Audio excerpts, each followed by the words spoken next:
got everybody in here. You think? Huh? Yeah, Did you take roll call? not yet, Okay, but all right. I don't know if we We'll got shut the back door here. We got a couple of minutes.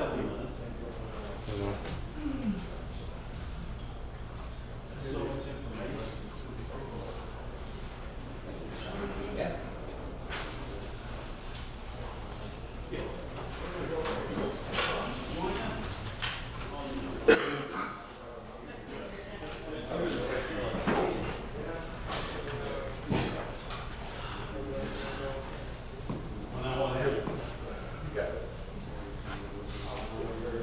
Somebody help me here. What the heck's going on? Okay. Yep. Everybody else? Open up.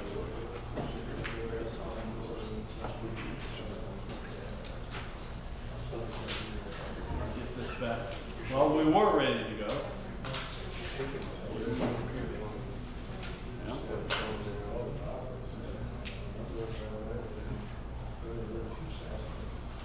Hold on, don't touch it.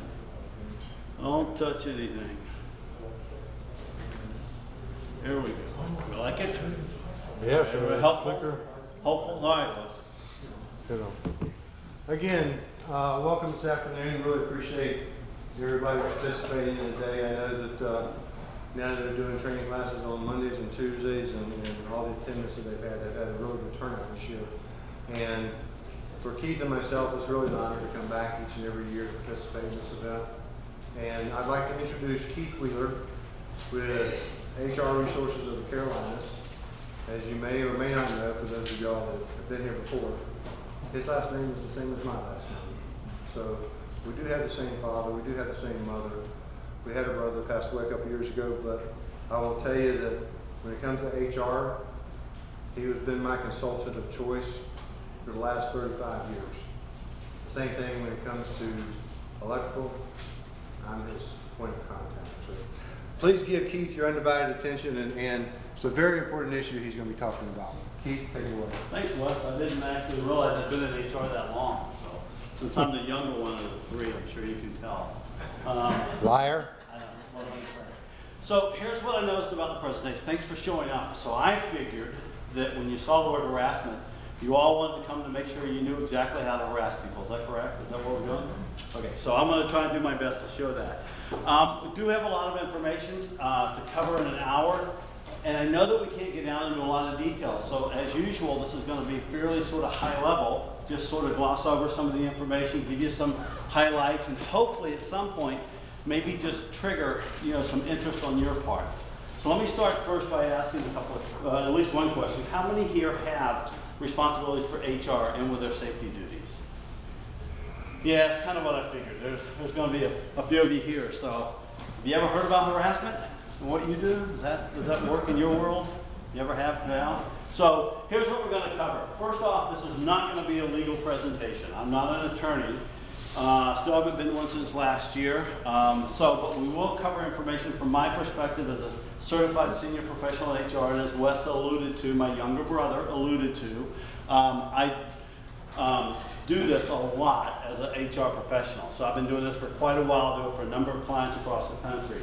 But because of that, we're looking at different states and everything else. There might be something unique. I can't give you specifics to your situation, so I might refer you, say you need to talk to your labor attorney.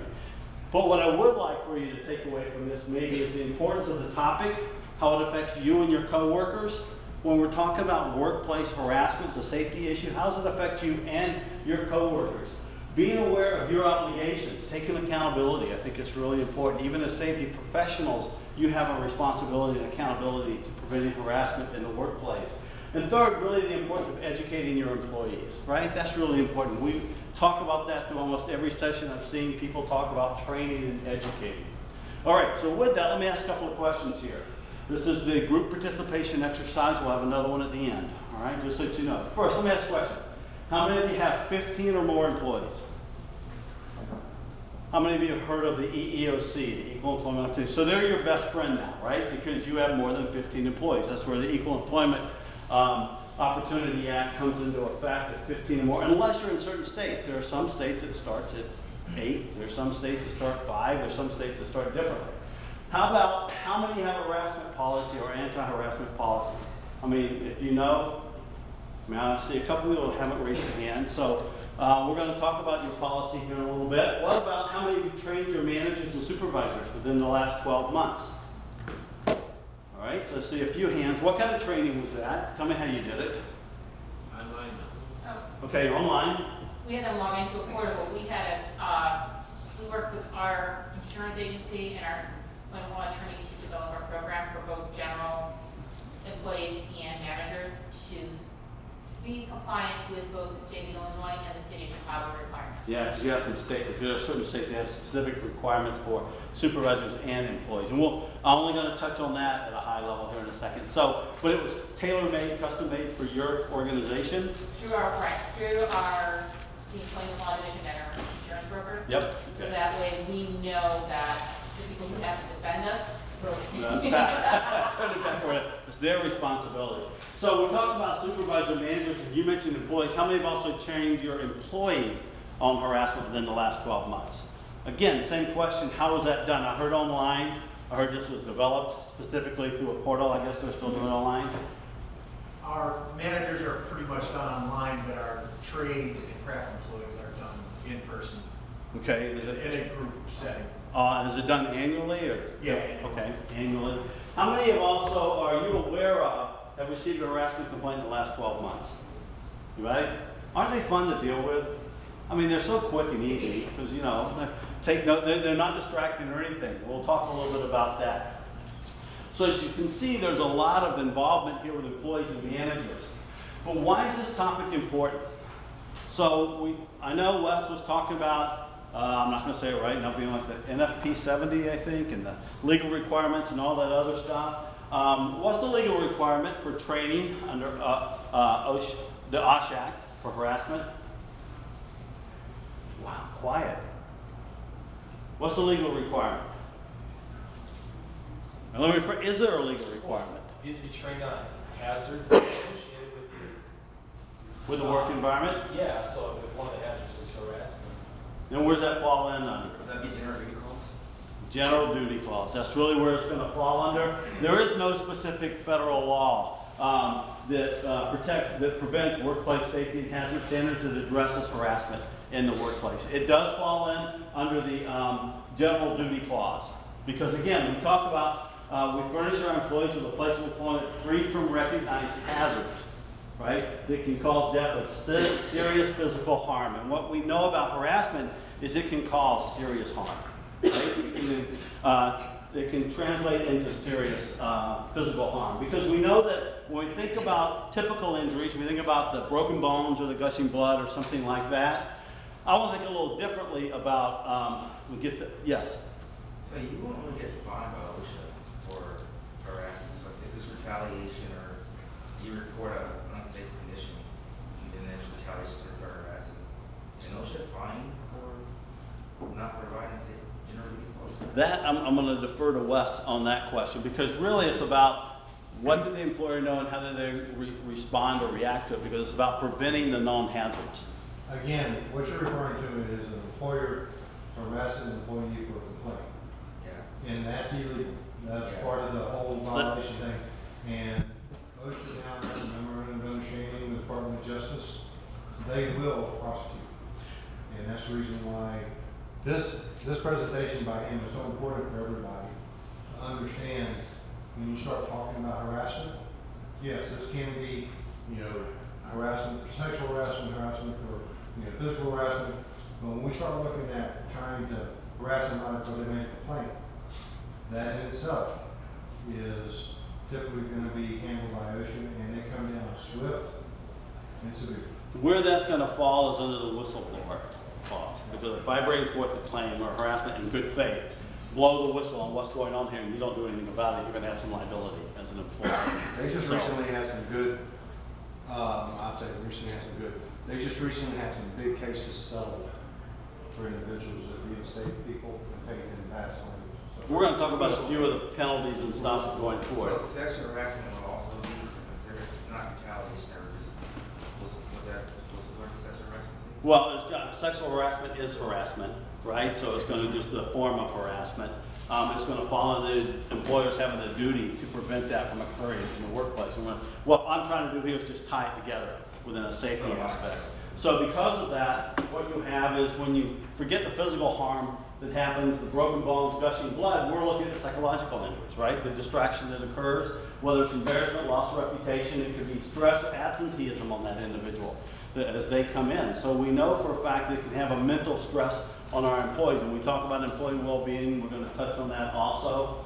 But where we want to go with harassment is when OSHA does define what workplace violence is, it defines it as a threat of physical violence harassment. They specifically state that harassment or other threatening, disruptive behavior that occurs at the work site, right? And so when we think about what's disruptive at the work site, you've heard the term hostile work environment, right?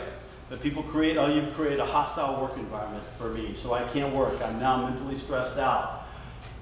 It could be as simple as examples of new employees given the silent treatment by coworkers, right? Or maybe a supervisor's having a tailgate talk and they're just yelling and threatening to fire every employee. So they're really being bullies, they're intimidating, they're creating that intimidating hostile work environment for their employees.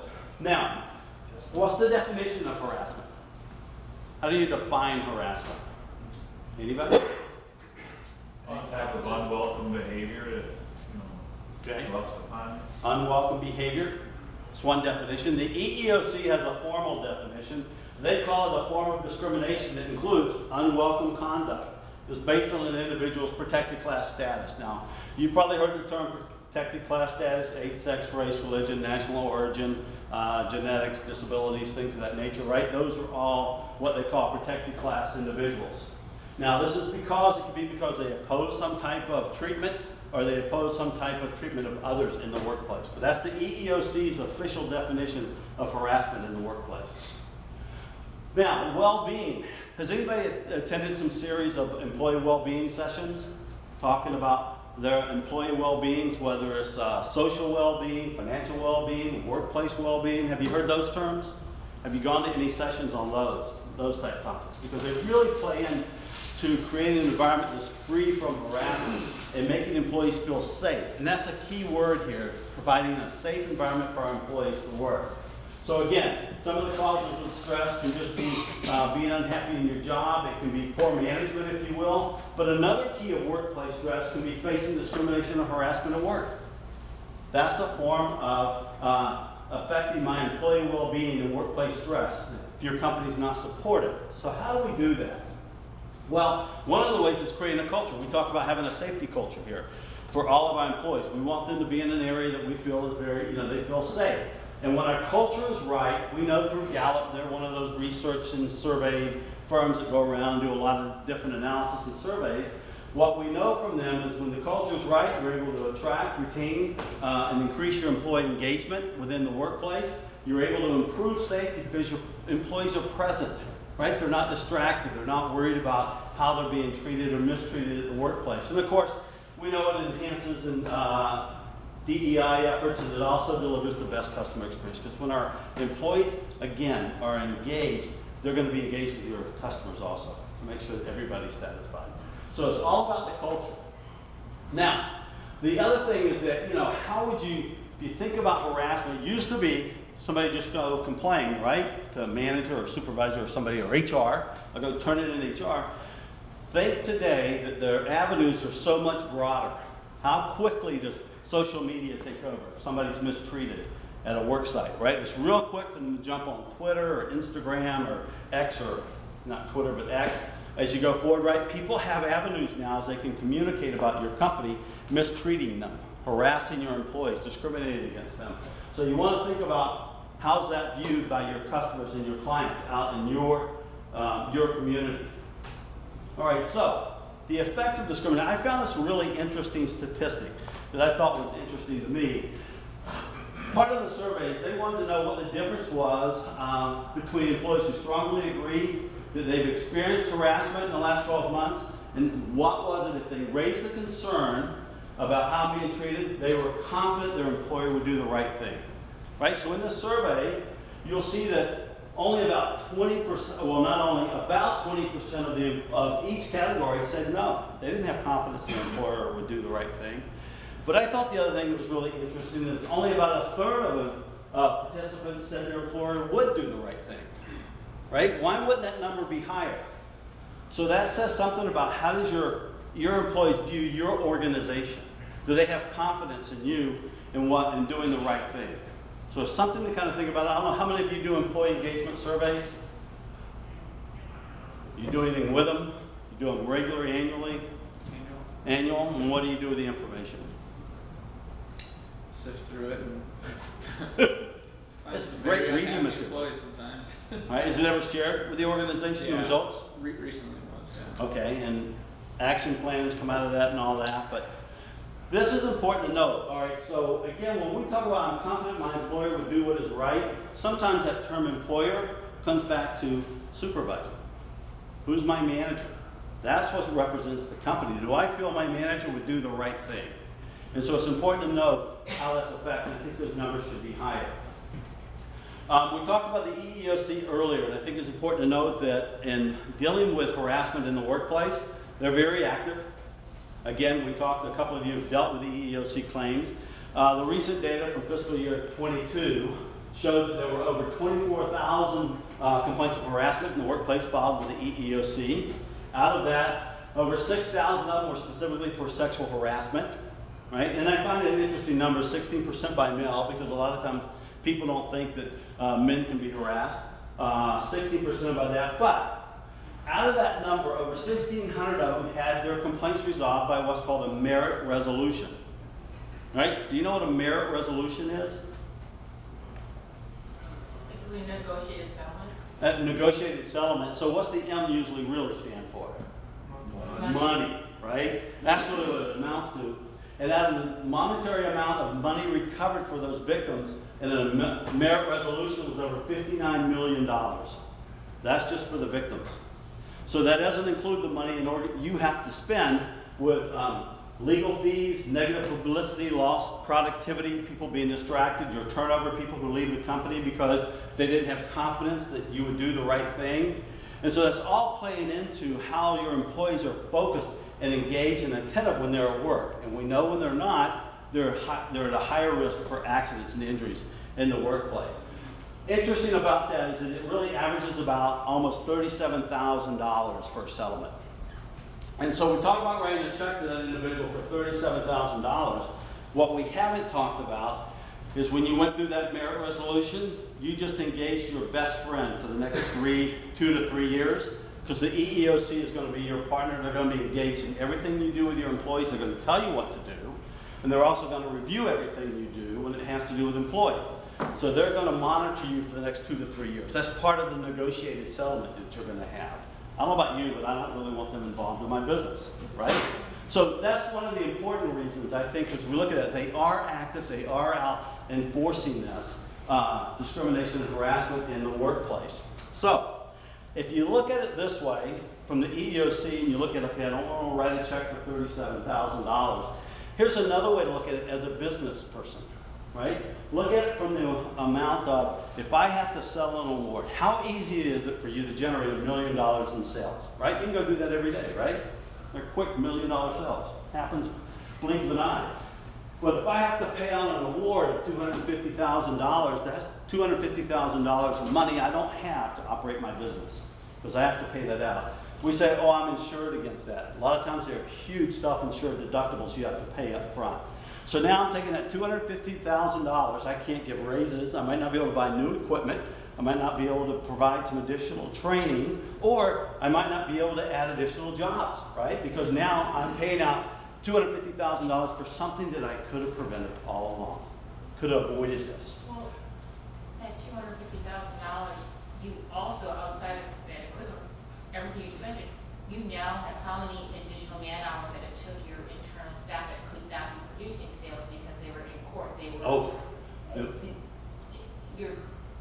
The distraction's mind-boggling, because as soon as that claim comes in, I had a CFO one time ask me, you know, why is this taking so long to deal with this issue? Because it does.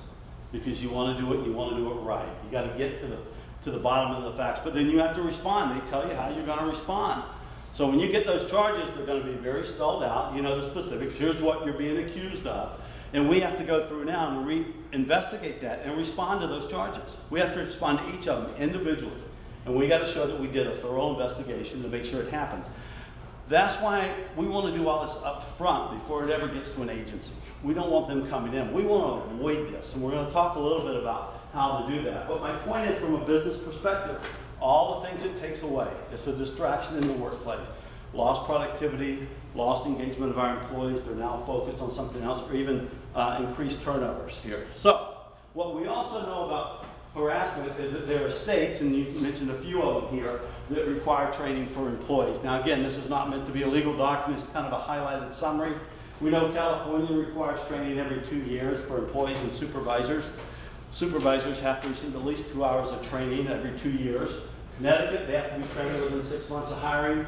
Delaware has a policy. As you mentioned earlier, Illinois has an annual requirement. So does Maine. Maine has a requirement, and so does New York. You see that word there for New York? It has to be interactive. What does interactive mean? Not a video, What was that? not just a video. Yeah, not just sitting reading watching a video, right? There's got to be some interaction here. You've got to participate in this process. And it could be as simple as, you know, answering questions, doing things of that nature, but you have to be engaged. Now, I do think that the best approach to training this is going to be in person. Somebody that's tailored to your organization, your culture, your industry, to do it in person. But it does have to be interactive. One of the things I will say that while if you go online to some of the states that require this, they usually have some kind of resource you can go to and see their training materials there. Most of those videos are about as boring as they can possibly be. One of the best though, is anybody here from New York? New York City? New York City, of all places, has the most interesting, engaging sexual harassment training course I've seen online, period. It is so engaging. It hits topics that are high level that you wouldn't think about, hits all the different industries. So if you want to see something that I think is effective, I would say just go out and watch it. Right? It's probably about a 45-minute presentation, I think, online. But you can go out and anybody can watch it. So it's a great program. So we've talked about why do we pay attention to harassment? Because certainly the OSH Act, right, and what's expected of us in creating an environment that eliminates these kind of hazards to our employees. We talked about this from a business standpoint because we don't want the EEOC involved in our organization. We don't want to pay out settlements and fines and penalties and all that. What do you think the third reason is? Why do we pay attention to this? Why is it important? Yeah. I don't know if it's more related to your first point, but the reality is that the incidence rate for suicide is the highest in the construction industry than any other industry. If we care about our people, we want to make sure our people are comfortable at work. Well, you know, that caring aspect of it is what I'm really sort of getting to. Say it because it's the right thing to do. It really is. When we're talking about our employees, when we're talking about other human beings, it's the right thing to pay attention. We want our employees to work in an environment that's free from harassment. We don't want them to come to work all stressed out and distracted and intimidated, because some of that behavior can lead to isolation and can lead to other things happening. Suicide could be one of them. If they can't get engaged, they're not working, they're stressed out, they're going to lose their job, they're worried about how they're being mistreated. It can happen. So again, it's the right thing to do. And so a couple of years ago, the EEOC did a study, and they published what they found to be 5 core principles about an effective harassment policy. And so what I'd like to do is just sort of spend some time touching on those 5 core items. And what they determined, they actually just released it again for the federal agencies about a year ago. They adopted that for federal agencies now that have to adopt this 5 core principles. And they are leadership, accountability, policies, procedures, and training. Right? While this is not a law, this is not a requirement, the EEOC is telling you, giving you an outline as to how, a template as to how you can put in an effective harassment policy in your organization. Make sense? I mean, again, I think there's little things that hopefully you've probably heard of in talking about harassment here. Well, let's talk about the first, promising practices for leadership, right? We all hear that even in the safety environment, to have a safety culture, you want your senior leaders supporting your safety environment. Is that correct? So it really starts with we're creating that whole environment, holistic environment for our employees, while we also want to talk about creating an environment that's free from harassment and discrimination, where they feel safe. So again, our senior leaders have to be stating that harassment is prohibited. We're not showing favoritism. We're not going to slap the wrist of our VP over here, but fire the lineman over here because they harass somebody. We're going to have consistent policies, zero tolerance in the workplace, or what we're going to respond to. The other thing that senior leaders can do to help really support your organization is also provide sufficient training, right? We know that from the fact of safety also. How hard is it for you to fight to get safety training in your organization? Probably not that hard, hopefully. Hopefully you're supported in getting safety training for your employees. Harassment is going to be another piece of that training, that you want employees to work within an environment free from discrimination and harassment. So one of the things for senior leaders to have oversight that they need to be accountable and responsible for in this area, they have to seek feedback on that policy. You know, a lot of times we do things and we send out policies that come down from the top. The Ivory Tower is going to send out this policy and say, implement it, right? And I know Wes was just doing a presentation earlier where we talk about building policies. How much involvement have you had from your employees in developing your policies? What do you do with your safety policies? Do you just write them and distribute them? Do you get feedback? How's it work for you? No? Depends on who you ask. Oh, what's that? It depends on who you ask, you know, a lot of times, when you're looking for the feedback and you get it from people who are directly responsible for making the presentation, or, you know, putting out the information, you'll get good information typically from them if you follow it quickly. The employees, as you move around and you ask them, you know, you'll get a variety of different, you know, things back too, but engagement is a big deal in regarding to us being able to expect to get something, because if you let too much time go, they move on to the next. Something else is apparently not important if you let time, Right. you know, because we're not really focused on it. A lot of times, so when we're looking at senior leaders, we want them to be supportive of what we are putting in place. So we got to get their involvement and their support, just as well as we're going to talk a little later about getting employees complain, right? Also at times, some of the things they can also do is really periodically testing the complaint system. How does it really work? How's your system work right now? Let me just ask that. If somebody has a harassment complaint, do you hear about it as a safety provider? I know some of you in HR will, but. Yeah, normally they're trained, the worker is trained to work it up the chain of command, and the supervisors are, the general foreman, or the superintendent are directed to notify me immediately in the event they get any type of complaint about how they're being treated, and then we work down to make sure the complaint is credible, and then if there is credibility to the complaint, then I step in and start getting involved in the investigation, and then start pulling. So all of our employees, because they see all of us regularly, are comfortable if there's a problem or a concern. But yes, we train them to work the chain of command, and if the chain of command is the problem, then to step up, we give them a packet with all the contact information. So a packet meeting, here's your packet as to how to run something up the flagpole, if you will. Is that kind of what you're Basically, yes. Okay. So anybody else? How does your organization handle harassment complaints? It really depends if there's HR on the side, typically HR makes a complaint. Typically in construction, there's one HR on the side. Right. Project, so typically, either, like you said, if it's the supervisor that's the problem, then they'll probably talk to safety or use the hotline, call EOC or ask HR's number, because we still have HR going on. But typically, they go to safety and get them in line on how to, address their complaint to their regulatories. But if it's the supervisor who's not at fault or not being complained about, it's the supervisor. Yeah, well, and that's the thing, training our supervisors on how to respond and adapt to that, which we'll talk about here in a minute. The other promising practice when we talk about leadership and accountability, there was an article recently published in Forbes where the article is about calling all CEOs about corporate culture. Right? Corporate culture is what's going to really drive this, because we're living our values, And we know that within a safety environment, we're always speaking about safety, we're talking about all the things that impact safety. We also know that we address bad behavior, even when it's not illegal. Because I say that because anybody get bullied in the workplace? You got bullies in the workplace? Let me ask that question. You got a couple, you think, one or two, or maybe? Have you done that? We had. What's that? We had. We had.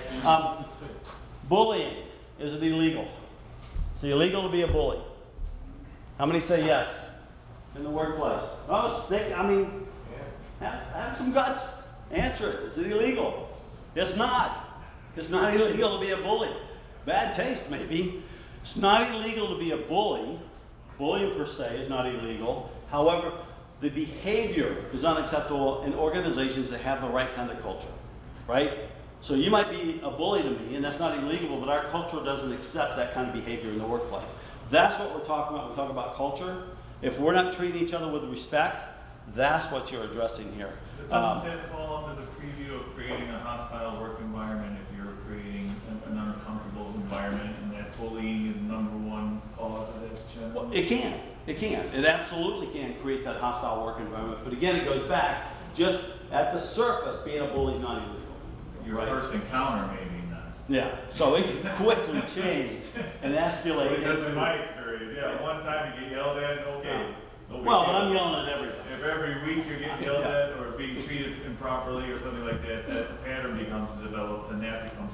And that's the that behavior. becomes a little broader. Sort of, and now that person is not supporting our culture and our values, not living our values. And that's really what we're talking about, because sometimes people will come to me and say, you know, this person's breaking the law or doing something illegal, and we talk about it. It's like, no, they're not really doing anything illegal. However, they're not in line with your values of your organization. You have published, you have posted everywhere, you talk about these values, and they're not living those values. They're treating employees disrespectful. So how do you address that? I don't care how good an employee that, you know, how good a salesperson they may be or anything else. If they're treating people with disrespect, that's an issue, and that's what you got to address here. So really, how you're supporting that. So again, they talk about leadership. You got to make sure the CEO understands the importance of living the core values, addressing the bad behavior, providing training on respectful workplace for the entire company. It's not just the managers and supervisors, which is the reason why I asked the question earlier, how many do supervisors, how many do all employees? Think about it, as we talk about safety is not a secret, right? We want everybody to know. Preventing harassment is not a secret either. We want your employees to know that they're allowed to not be harassed in the workplace. And if they are, they have a right to stand up and say something and create an environment where everybody can feel safe. All right, so we talk about promising practices. Number 3, the policy. So how many of you have an actual harassment policy that's on file? Okay, so what's the first line of that policy? What does it say? Anybody? It's the basic company statement regarding its position on harassment, how it feels about harassment, how it handles harassment complaints, what the expectation is from OSHA as far as a safe and work environment, and, you know, how to, you know, if you have a complaint, that, you know, it's, you know, we encourage reporting, basically to that. How to handle it. How many of you have looked at your policy within the last 30 days? You know, how about the last 6 months? All right, got a couple. How about the last year? Well, everybody should raise their hand if you're being trained on it annually. You've read the policy, right?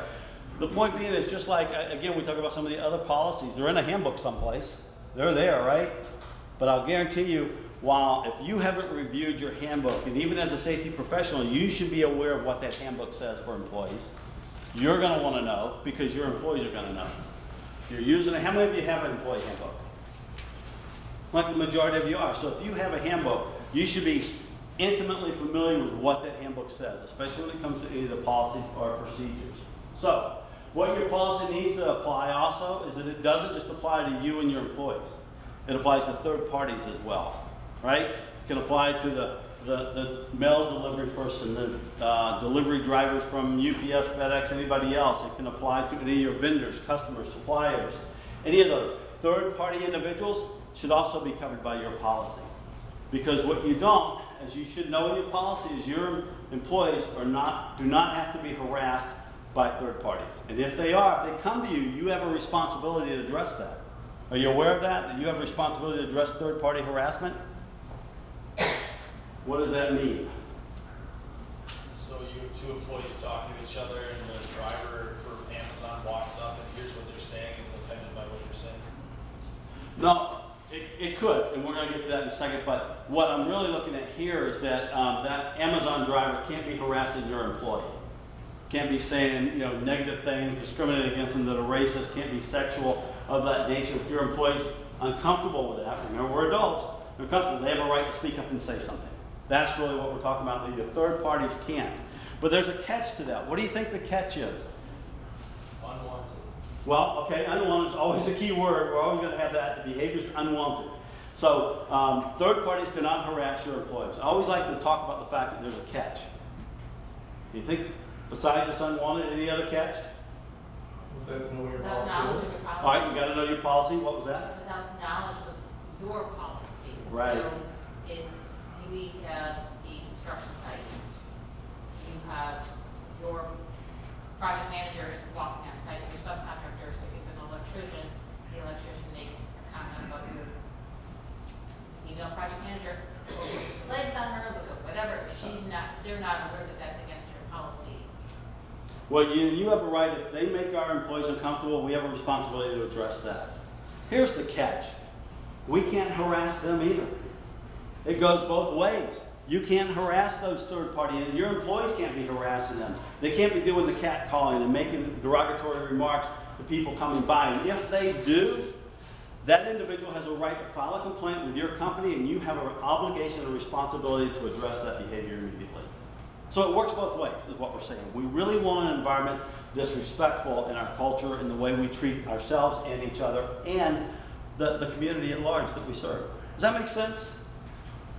Yeah, and when we emphasize that point, we make sure that a lot of times people, out of ignorance and or stupidity, ask any married husband when he says something he thinks is funny and his wife doesn't, and vice versa. We instruct them and encourage them to report that as well to their supervisor so that we can follow up and make sure it doesn't create a much blossom into a much bigger problem because that person went and reported it to someone, and then all of a sudden the GC starts giving us, the feedback. So I think it's important too to make sure that people understand that if they initiated something, not intentionally to be malice, but created a potential conflict or violation, that also needs to be reported as well, so we can ensure that it's handled. It gets addressed immediately. Yes. So, interesting, we talk about the accountability, we talk about reporting, we talk about, one of the things is liability. Now, you as a safety professional, something happens, you have an OSHA recordable or something, or you come in and have an inspection and you found that there's a violation or something, what's your accountability to that? You have a legally enforceable requirement to Okay. take care of it. So if that happens, right, you come in, they make you aware of it, correct it, hopefully, let's Yes. say that, correct it. So we stay away from Will. Yeah, so as we go forward, when we've trained our supervisors, trained our leaders in the organization, it's not just you as safety professionals, but other leaders, right? What happens if they get reported an issue and they didn't report it? If an issue was reported to the supervisor and it didn't get to me, Yep. well, in general, if it wasn't resolved, eventually I find out about it because the individual who didn't get the resolution notifies the office, me directly or someone else. And then I have to double back and now I got two problems. Well, here's what's Why interesting. did the supervisor report it and why, The median person, for lack of a better term, would be equally guilty because they would be able to protect the injured party. That's the key. And I think the way to look at this is, just as you are as a safety professional, and your supervisors in the organization, they're what's called an agent of the employer. They, in essence, are the employer. I mean, because they're the ones that are being responsible for directing the workforce, right? The people who work with them.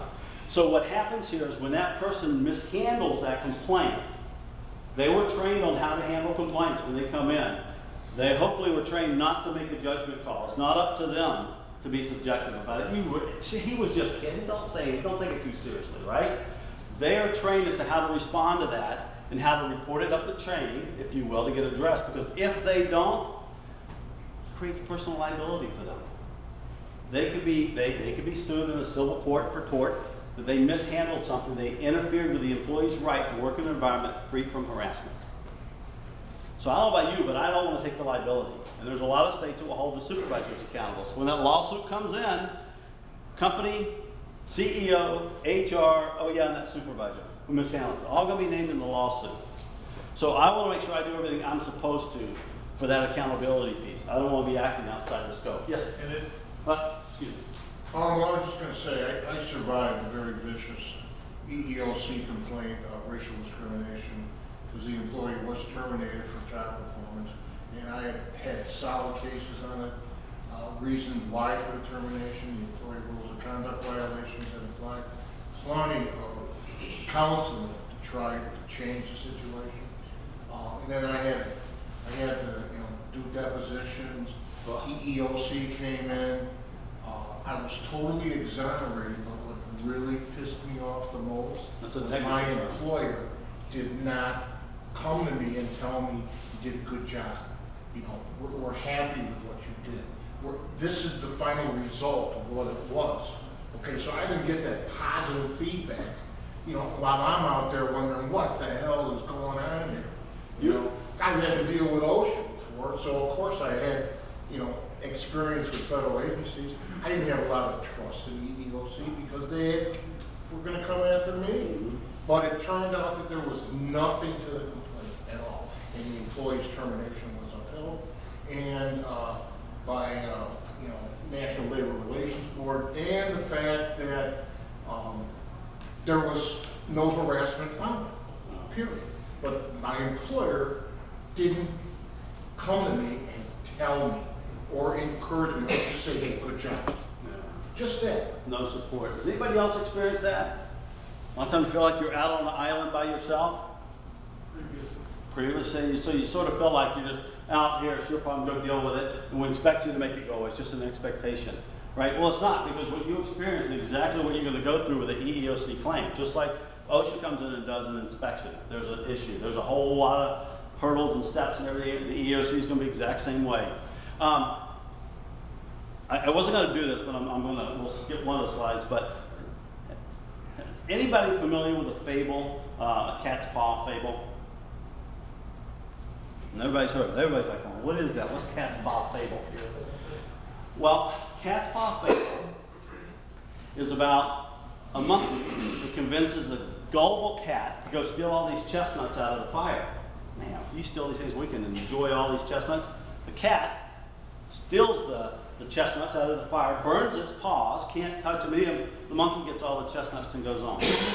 So now you're sitting there saying, I have no idea what this story has to do with harassment, right? Isn't that what you're saying? I would be.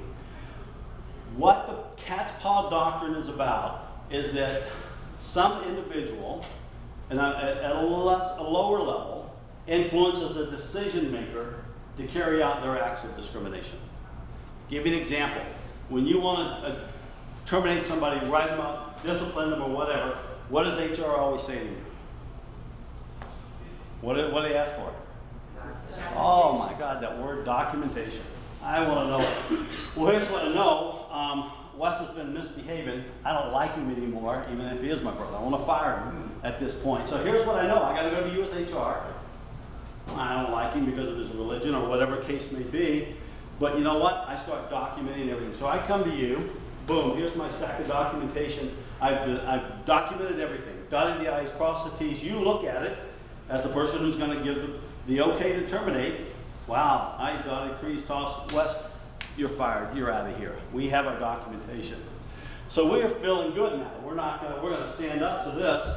Wes files a lawsuit, goes into court, goes into discovery, and finds out, guess what? He's the only person I've ever written up. I've ever held to that same standard, right? So I didn't do, as an HR person, I didn't do my homework to make sure that when that supervisor wrote Wesley up, I want to see where you've consistently held everybody to that same standard. So I used my game plan to know how you need to get rid of him, to get rid of Wesley for a discriminatory reason. Because I didn't like him. Is this making sense?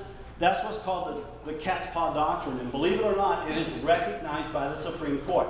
It has been upheld in a number of cases where people were acting sort of bad actors on behalf of, getting some illegal action done, discriminating against somebody, harassing, whatever it is. So again, I say that because when you're working with your managers and supervisors, whether it's safety issues, whether it's harassment, creating that culture of a safe environment, that when they tell you they're doing something, let's trust but verify. That's what we need to do, right? We want to cover our bases for our organization and our other employees.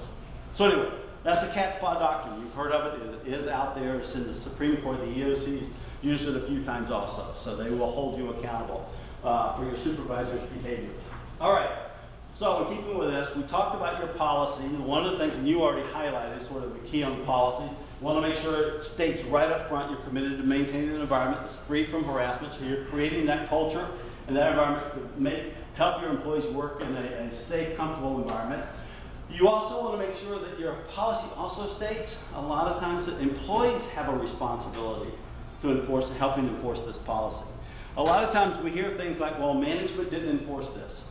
I know, Wes, you were talking about one of the policies you just did, talking about having employee accountability on this. Same thing with harassment, right? Same thing with safety. Why are you being held accountable as an individual when it should also be the employees have a responsibility to speak up and say something?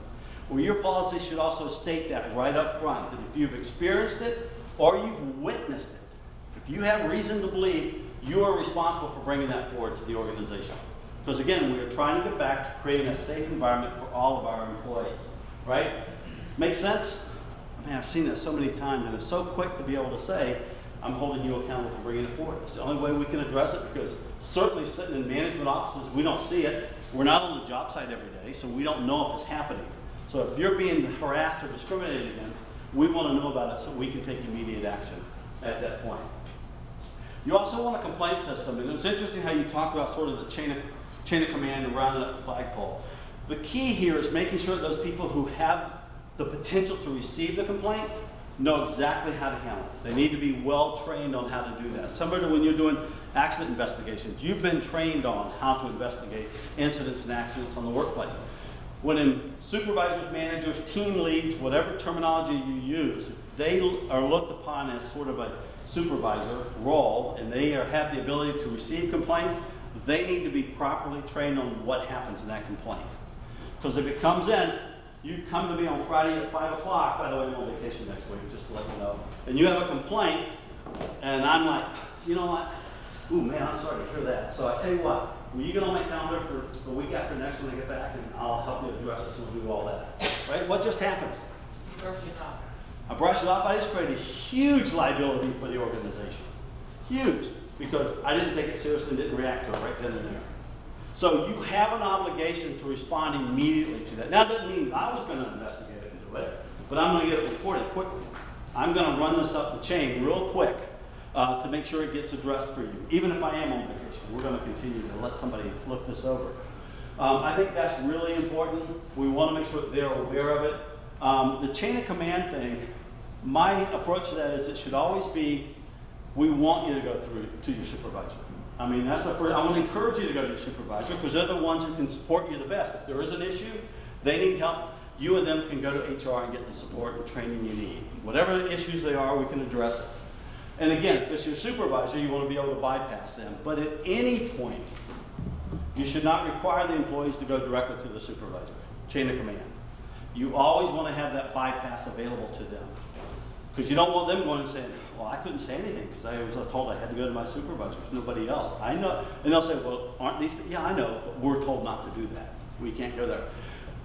That's not acceptable. You always want to have a bypass. Because again, maybe it's a female who doesn't want to report this to a male supervisor. They want to have a female they can report to, can relate to and understand what they're going through better. Maybe it's another minority who wants to have some type of other resource available to them, right? You want to make them as comfortable as possible bringing your complaints forward. It's the only way we can address it. So again, that's really about how we're going to do that.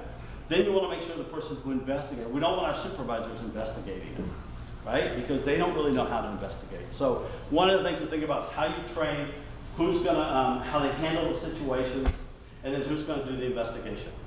I think it's key. Any questions on that? I mean, does it sound right, sound not right? I mean, help me out here. What do you think? The right approach? Not all at once. It's an interesting point about the female being comfortable reporting that to a female. We're a carpentry drywall company, so we very rarely have any female field employees, one or two, but I've never really thought about that point, so I'll make sure I include that in the presentation, because I think that's important. And I think the key there is just that you have another avenue. Because it doesn't mean if you know, I want to go to another female and I report it to her, she's going to be the one that's going to handle it. My comfort level is knowing that I've told you, you know what to do about it, and now the right people are going to get involved. And I felt comfortable opening up to you about it. That's really what we're looking at. A big part of that too, because we did have a sexual harassment claim a couple of years ago, and the girl did reach out to me to tell me. So another thing is the impression that you make is that whoever's doing the training, I do all the orientation for new employees, is really conveying to them that, you know, it's important to them to know that you can reach out to me and not leave it like a corporate feel, so when they walk out of there, they still don't feel like they have an avenue. So I think that's a big part of it. Is the Developing presentation. rapport and a level of trust with them. That's what you're doing. One of the quickest ways to do that when you have this kind of issue is really asking, are you comfortable sharing this with me? Are you comfortable that I'll be, you know, neutral and look into this? Are you comfortable with my handling this for you? If they're not, we can figure that out. But if you are, know that I'm committed. All right, so keeping going with this, we talked about the examples of the reporting steps. You know, making sure that they, again, we've stressed that they're responsible for bringing it forward. The key here is you also want to make them aware there's no retaliation. Remember we talked about the whistleblower thing and all that earlier? They can bring forth a good faith claim of harassment to the organization without fear of being retaliated against. Meaning I'm not going to be fired, demoted, transferred, denied benefits, treated differently, all because I filed that complaint. I'm protected from being retaliated against. The other thing is you don't want to punish the victim. This is a huge one. Remember when I gave you those numbers on the EEOC statistics about charges filed? I can probably tell you there's 24,000 charges of this harassment that were filed. I would venture to say 90% of them included, oh, and by the way, I was retaliated against. I mean, you will see that's the highest complaint received by the EEOC. I was retaliated against because of this discriminatory action or harassment. So you want to make sure that they are not retaliated against in any way, meaning they bring forth a good faith claim of harassment. Again, I restate, can't fire them, demote them, transfer them, deny them benefits, treat them differently, all because they brought forth a good faith claim of some illegal activity or harassment, something like that. So just make sure you're enforcing that. And that's where really taking a partner can benefit you. Make sure you're not. Because it doesn't mean that they don't have to stop doing the job. That's the thing about retaliation. So if you bring forth a complaint of harassment, and we have a policy that says you have to be at work every day at 8 o'clock, and if you're not, you get a verbal, a written, a final, and you're fired. He files a complaint tomorrow morning, he says to come in an hour late. He says, oh, no, you can't write me up because I filed a complaint. That's retaliation. No, it's not. We're holding people to the same standard, right? You still have to do your job. We will still do ours, yes, sir. Unless that was the first time you ever wrote somebody up for being an hour late. What we would hope, in starting that our culture was that we do that. But you're right, all of a sudden, if he files a complaint, comes in late, now I go start, oh, that's totally different at that point. I'm being selective. The other thing about the complaint system, we already talked about it, that they receive the right kind of training. We appropriately document everything. That's one of the key things, is that the documentation about the steps that you've taken. Yes, sir. So, what he said, I'm trying to, so you're saying you can't set a standard when an individual to sit there and make that the new rule, is what you're saying? Well, first off, it shouldn't be a new rule. If it was a rule already, why wasn't it being enforced? So not so much a new rule, but holding them accountable to other rules that already exist. So. But I'm saying, if I have a policy procedure that's stated in the handbook, that's part of our rules and regulations, and it's written down that you have to be at work at 8 o'clock every day, or just up to including disciplinary action, right, can be taken when you're not, and I've got a list of other people who have been late, and I didn't take any action, and now all of a sudden I'm going to take action against him, that's going to look like retaliation. Okay. That's the issue. It's that I haven't enforced it until he filed the complaint. So it's the timing of the issue.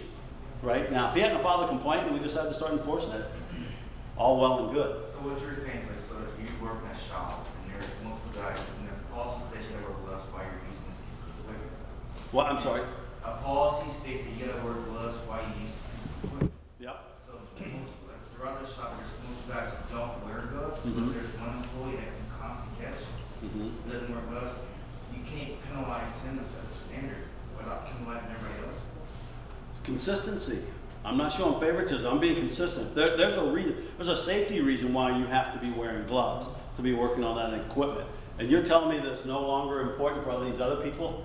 We hold them to a different standard, this okay. That's the inconsistency that can create harassment, discrimination, for whatever reason. I'm not HR, so for our supervisors in some of our shops, they don't, they have some, like, they have blinders on. Yeah. So they don't notice an employee who's doing this, but the rest of the employees are also doing the same thing because you learn from the behavior of this, your environment. So probably what I would encourage in that case is that supervisor, when they come to me and say, all right, Joe's not wearing his gloves, and was anybody else not? Well, I don't know, I don't pay attention, I just know Joe's not, or whatever. My work would be working with that supervisor, help them step back, start paying attention to what's going on in your department. Don't just, if you're gonna address it with Joe, why don't we just address it with everybody? Set the standard right away before we come down hard on Joe. Does that make sense? We want to kind of start to create that safe environment. We've now put everybody on notice, and me as a supervisor, it's my role to pay attention. Are you working safe? And if you're not, then I have a responsibility to address that. We all know about the key here I wanted to mention as we're winding down is to take every complaint seriously. Don't blow it off. Don't say, well, look, man, that's just his personality. That's just the way he is, the way he behaves. He doesn't mean anything by it, right? I don't get to choose that. This isn't a subjective issue. If I get a complaint, I need to run it up the process, make sure it gets reviewed. So we can do a thorough investigation to know, yeah, because sometimes we say, oh, we're gonna fire him because he said something. It might be as simple as just recoaching him. No, you can't say those kind of things. Let's go through some training, there's steps. But again, I have to take every one of them seriously to show that I took it seriously and then went through the process. And then we'll do the necessary investigation, talking to the victim, the harasser, and any witnesses, and come out with a decision. So the other is really about the effective training. That's the last effective practice that the EEOC says, championed by senior leaders. When you have harassment training, right, if it's an all hands meeting, it's a company meeting wide or whatever, it should be kicked off by a senior leader. They shouldn't just be sitting in the back. They should kick it off to really reinforce why they're doing this. And it should include every single individual at every level of the organization, tailored to your workforce in your organization. Conducted by a qualified, and I always think live interaction is much better. So we look at that. All right, just some outlines. I'll be happy to send you the presentation if you want it. Just give me a card or whatever. I'll be happy to share it with you. Some topics that you might cover with employees and supervisors. Right, it's kind of the training that I provide to my clients across the board. We go through this process looking at all employees and supervisors. We want to make sure that they understand a variety of circumstances where harassment can occur. And then we want to give examples. We want to really spend some time here talking about examples of harassment in the workplace. What's going to potentially create that hostile work environment? Have dialogue and discussion with your group to understand so it's tailored to that involvement in that environment there. So are we hazing somebody out on the job site? We know that shouldn't be happening. It shouldn't be going on anymore, but we want to make sure that they're aware of what examples. We also want to give examples of what expected behavior is. We expect to be supportive of one another. We talked about workplace bullying. We want to touch on that also when you're doing training. We want to talk about personal responsibility, right? We want people to be aware, be responsible, empowered, and know your resources. Step in, be a third party, a bystander, if you will, intervention. Know that you have a right and a responsibility to step in. If somebody's being harassed, you have a responsibility to step in and help protect them, or guide them, or distract them. So part of your training should include bystander training. Part two, we're going to get more into the employer liability. We've already touched on this because you're an agent of the organization. You were looked upon as that. Your duty to report. We're going to talk about your liability as an individual if you receive harassment in that case. And then we're going to talk about taking every one of them, the obligations by law. So somebody comes to you and says, by the way, I feel I'm being harassed, but I don't want you to do anything about it. Oh, right there. They say I'm being harassed. I have a responsibility to bring it forward. They come to you and say, I have something I need to talk to you about. I don't want you to do anything about it. We can say time out. depending on what you tell me, illegal, immoral, unethical, I have to run it, I have to report it. But they might say, I'm just having trouble with my spouse and I want you to know I might be distracted. So now we want to talk to them about that. We want to help them get focused so that they work safely at work. You want to make sure you have them sign an acknowledgement for all the training that goes on, and close same thing with your managers and supervisors, and ultimately to avoid harassment and create an environment and a culture of safe work environment. You want to make sure you communicate with your employees, listen, observe. When I say that, act immediately, document what you do, follow the policies you have, and make everything consistent. All right, so we talked about the 5 practices, promising practices, the leadership, accountability, policies, procedures, and training. Any questions on any of this? Because we really only have one more thing to do before we go. We're almost on time. Any questions, comments? Did I miss anything? How could this, does this have a relate to your environment? Does it help your environment? I'm seeing heads and all. I didn't stop one. I hope it does. All right, so I'm going to ask you to do one thing. This is kind of a group participation here. If I could get you to stand up for a second. Yeah. Nice. Thank you. All right, real quick, all I need you to do is take a small step to the left. Just a small step to the left. Okay? Take your right arm, touch your left shoulder. I want you to look at one of the lights in the ceiling. And now when you leave here, what I'd like for you to do is tell everybody this session moved you, touched you, and showed you the light. I'm done. Thank you very much. Just remember the right thing. Questions on here? Only my brother. Thank you. He outdid you, huh? He outdid me, man. I'm gonna tell you what, he put me in the same today. He put me in the same today. He's the one that's always worried about him doing good. Like, keep me, I got nothing to worry about.